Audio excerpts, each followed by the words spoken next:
고린도전서 14장. 사랑을 추구하십시오. 신령한 은사를 열심히 구하십시오. 특히 예언하기를 열망하십시오. 방언으로 말하는 사람은 사람에게 말하는 것이 아니라 하나님께 말하는 것입니다. 아무도 그것을 알아듣지 못합니다. 그는 성령으로 비밀을 말하는 것입니다. 그러나 예언하는 사람은 사람들에게 말하는 것입니다. 그는 덕을 끼치고 위로하고 격려하는 말을 합니다. 방언으로 말하는 사람은 자기에게만 덕을 끼치고 예언하는 사람은 교회에 덕을 끼칩니다. 여러분이 모두 방언으로 말할 수 있기를 내가 바랍니다마는 그보다도 예언할 수 있기를 더 바랍니다. 방언을 누가 통역하여 교회에 덕을 끼치게 해주지 않으면 방언으로 말하는 사람보다 예언하는 사람이 더 훌륭합니다. 형제자매 여러분, 내가 여러분에게로 가서 방언으로 말하고 계시나 지식이나 예언이나 가르침을 전하는 방식으로 말하지 않는다면 여러분에게 무슨 유익이 되겠습니까? 필이나 검은고와 같이 생명이 없는 악기도 각각 음색이 다른 소리를 내지 않으면 피리를 부는 것인지 수금을 타는 것인지 어떻게 알 수 있겠습니까? 또 나팔이 분명하지 않은 소리를 내면 누가 전투를 준비하겠습니까? 이와 같이 여러분도 방언을 사용하기 때문에 분명한 말을 하지 않는다면 그 말이 무슨 뜻인지 남이 어떻게 알겠습니까? 결국 여러분은 허공에다 대고 말하는 셈이 될 것입니다. 이 세상에는 수많은 종류의 말이 있습니다. 그러나 뜻이 없는 말은 하나도 없습니다. 내가 그 말의 뜻을 알지 못하면 나는 그 말을 하는 사람에게 딴 세상 사람이 되고 그도 나에게 딴 세상 사람이 될 것입니다. 이와 같이 여러분도 성령의 은사를 갈구하는 사람들이니 교회에 덕을 끼치도록 그 은사를 더욱 넘치게 받기를 힘쓰십시오. 그러므로 방언으로 말하는 사람은 그것을 통역할 수 있기를 기도하십시오. 내가 방언으로 기도하면 내 영은 기도하지만 내 마음은 아무런 열매를 얻지 못합니다. 그렇다면 어떻게 해야 하겠습니까? 나는 영으로 기도하고 또 깨친 마음으로도 기도하겠습니다. 나는 영으로 찬미하고 또 깨친 마음으로도 찬미하겠습니다. 그렇지 않고 그대가 영으로만 감사를 드리면 갓 믿기 시작한 사람은 그것이 무슨 뜻인지를 알아듣지 못하므로 어떻게 그 감사 기도에 아멘하고 말할 수 있겠습니까? 그대가 훌륭하게 감사 기도를 드린다고 해도 다른 사람에게는 덕이 되지 않습니다. 나는 여러분 가운데 누구보다도 더 많이 방언을 말할 수 있음을 하나님께 감사합니다. 그러나 나는 방언으로 만마디 말을 하기보다도 다른 사람을 가르치기 위하여 나의 깨친 마음으로 교회에서 5마디 말을 하기를 원합니다. 형제자매 여러분, 생각하는 데는 아이가 되지 마십시오. 악에는 아이가 되고 생각하는 데는 어른이 되십시오. 율법에 이렇게 기록되어 있습니다. 주님께서 말씀하시기를 내가 방언을 하는 사람의 혀와 딴 나라 사람의 입술로 이 백성에게 말할지라도 그들은 나의 말을 듣지 않을 것이다 하셨습니다. 그러므로 방언은 신자들에게 주는 표징이 아니라 불신자들에게 주는 표징이고 예언은 불신자들에게 주는 것이 아니라 신자들에게 주는 것입니다. 온 교회가 한자리에 모여서 모두가 방언으로 말하고 있으면 갓 믿기 시작한 사람이나 믿지 않는 사람이 들어와서 듣고 여러분을 미쳤다고 하지 않겠습니까?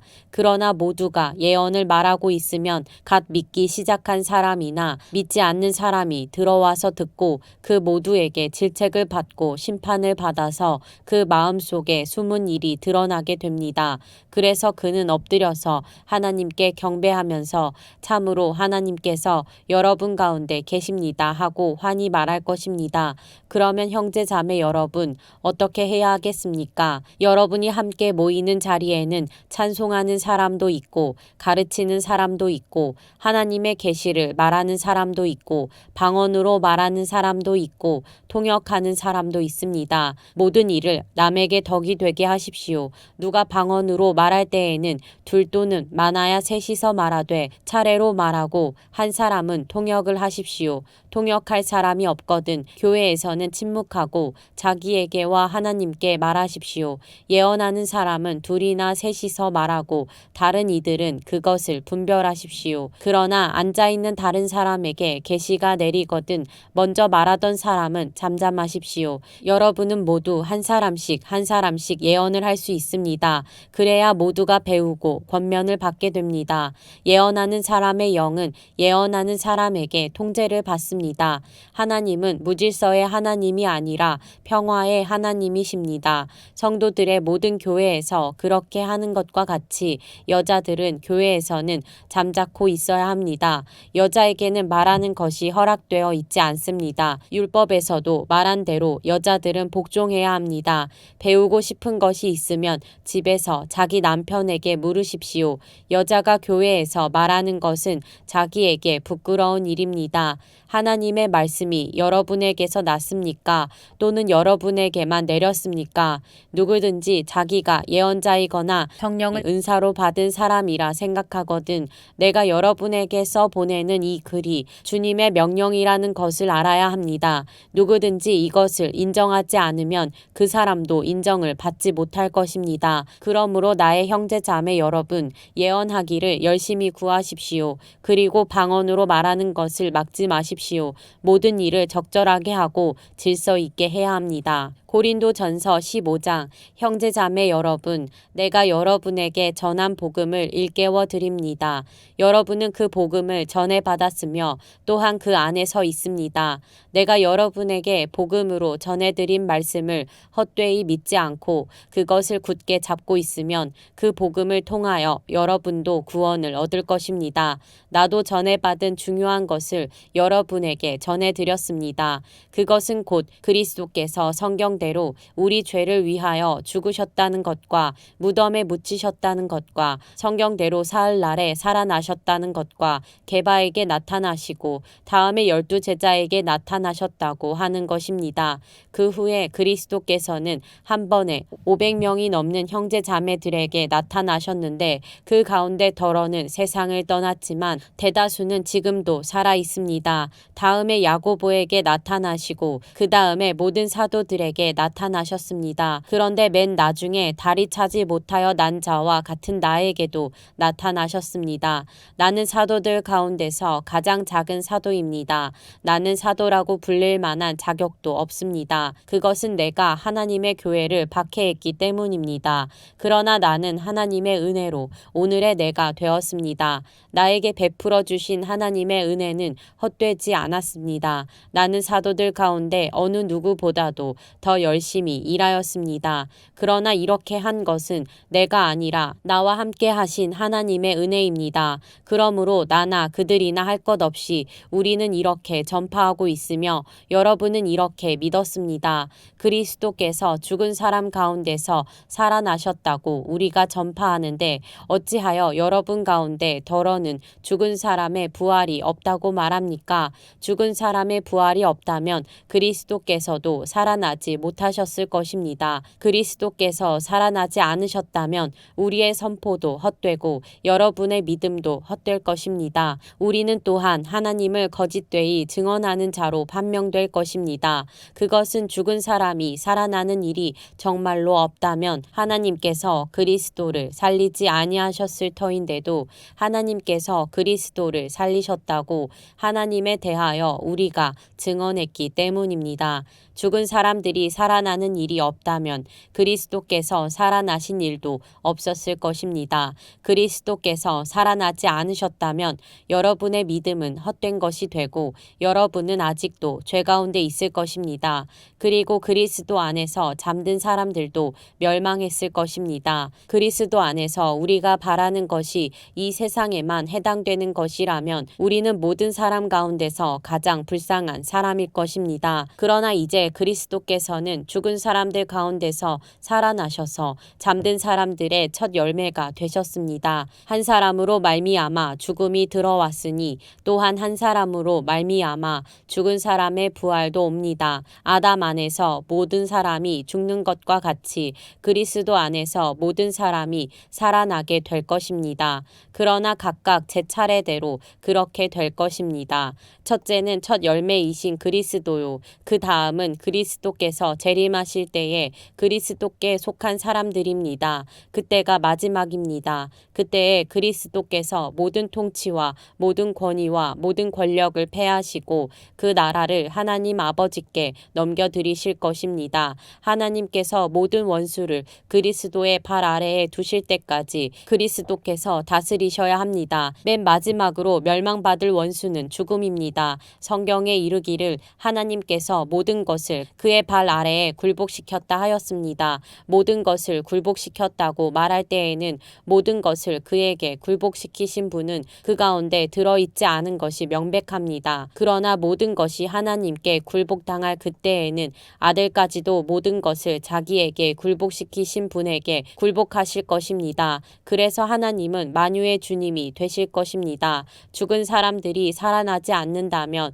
죽은 사람들을 위해서 세례를 받는 사람들은 무엇하려고 그런 일을 합니까? 죽은 사람이 정말로 살아나지 않는다면 무엇 때문에 그들은 죽은 사람들을 위하여 세례를 받습니까? 그리고 또 우리는 무엇 때문에 시시각각으로 위험을 무릅쓰고 있습니까? 형제 자매 여러분, 나는 감히 단언합니다. 나는 날마다 죽습니다. 이것은 우리 주 예수 그리스도께서 여러분에게 하신 그 일로 내가 여러분을 자랑스럽게 여기는 것만큼이나 확실한 것입니다. 내가 에베소에서 맹수와 싸웠다고 하더라도 인간적인 동기에서 한 것이라면 그것이 나에게 무슨 유익이 되겠습니까? 만일 죽은 사람이 살아나지 못한다면 내일이면 죽을 터이니 먹고 마시자 할 것입니다. 속지 마십시오. 나쁜 동무가 좋은 습성을 망칩니다. 똑바로 정신을 차리고 죄를 짓지 마십시오. 여러분을 부끄럽게 하려고 내가 이 말을 합니다만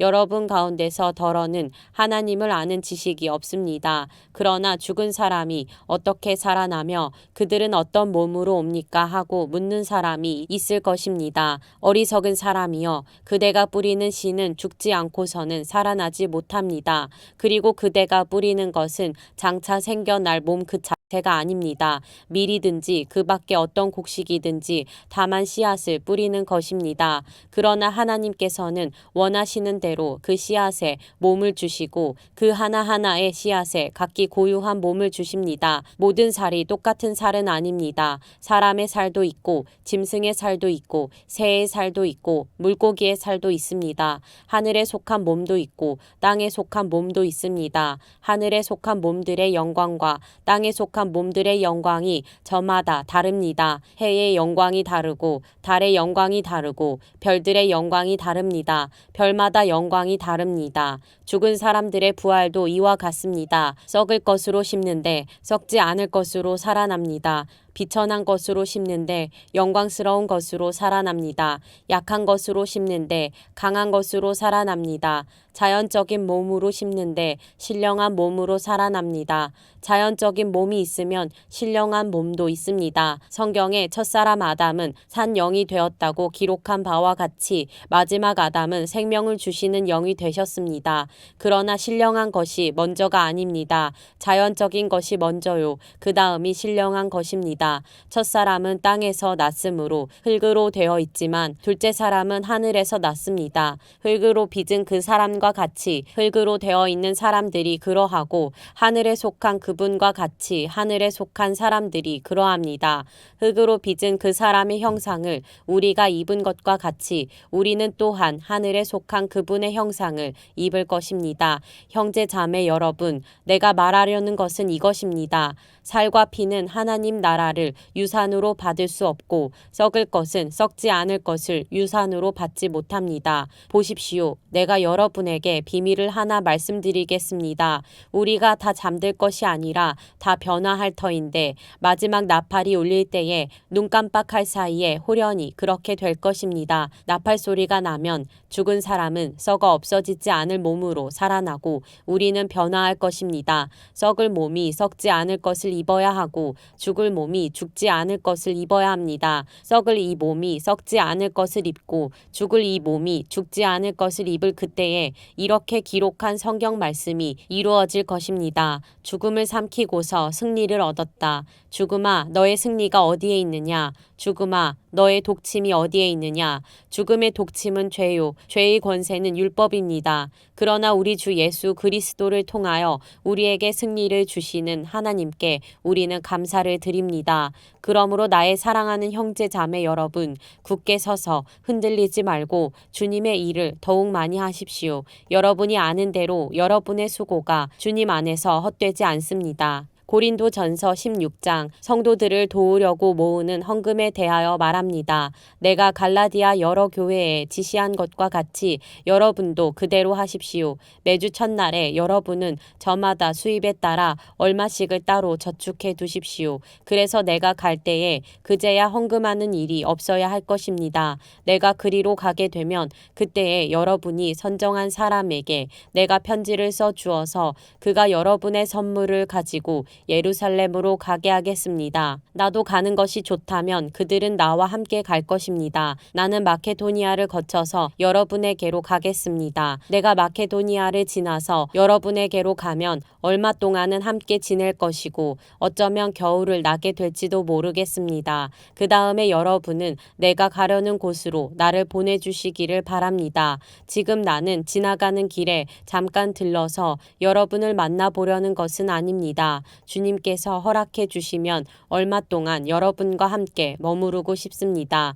그러나 오순절까지는 에베소에 머물러 있겠습니다. 나에게 큰 문이 활짝 열려서 일을 많이 할 수 있는 기회가 왔습니다. 그러나 방해를 하는 사람도 많이 있습니다. 디모데가 그리로 가거든 아무 두려움 없이 여러분과 함께 지낼 수 있도록 보살펴 주십시오. 그도 나와 마찬가지로 주님의 일을 하는 사람입니다. 그러므로 아무도 그를 업신여겨서는 안 됩니다. 그리고 그가 내게로 돌아올 때에 그를 평안한 마음을 지니게 해서 보내주십시오. 나는 형제들과 함께 그를 기다리고 있습니다. 형제 아볼로에 대하여 말하겠습니다. 내가 그에게 다른 형제들과 함께 여러분에게 가라고 여러 번 권하였지만 그는 지금 갈 마음이 전혀 없습니다. 그러나 적절한 때가 오면 갈 것입니다. 깨어 있으십시오. 믿음에 굳게 서 있으십시오. 용감하십시오. 힘을 내십시오. 모든 일을 사랑으로 하십시오. 형제 자매 여러분, 나는 여러분에게 권합니다. 여러분이 아는 바와 같이 스데바나의 가정은 아가야에서 맺은 첫 열매요. 성도들을 섬기는 일에 몸을 바친 가정입니다. 그러므로 여러분도 이런 사람들에게 순종하십시오. 그리고 또 그들과 더불어 일하며 함께 수고하는 각 사람에게 순종하십시오. 나는 스데바나와 브드나도와 아가이고가 온 것을 기뻐합니다. 그것은 여러분을 만나지 못해서 생긴 아쉬움을 이 사람들이 채워주었기 때문입니다. 이 사람들은 나의 마음과 여러분의 마음에 생기를 불어넣어 주었습니다. 여러분은 이런 사람들을 알아주어야 합니다. 아시아에 있는 교회들이 여러분에게 무난합니다. 아굴라와 브리스가와 그 집에 모이는 교회가 다 함께 주님 안에서 진심으로 무난합니다. 모든 형제 자매들이 여러분에게 무난합니다. 거룩한 입맞춤으로 서로 인사하십시오. 나 바울은 친필로 인사의 말을 씁니다. 누구든지 주님을 사랑하지 않는 사람은 저주를 받으라. 마라나타, 우리 주님 오십시오. 주 예수의 은혜가 여러분과 함께 있기를 빕니다. 나는 그리스도 예수 안에서 여러분 모두를 사랑합니다. 아멘.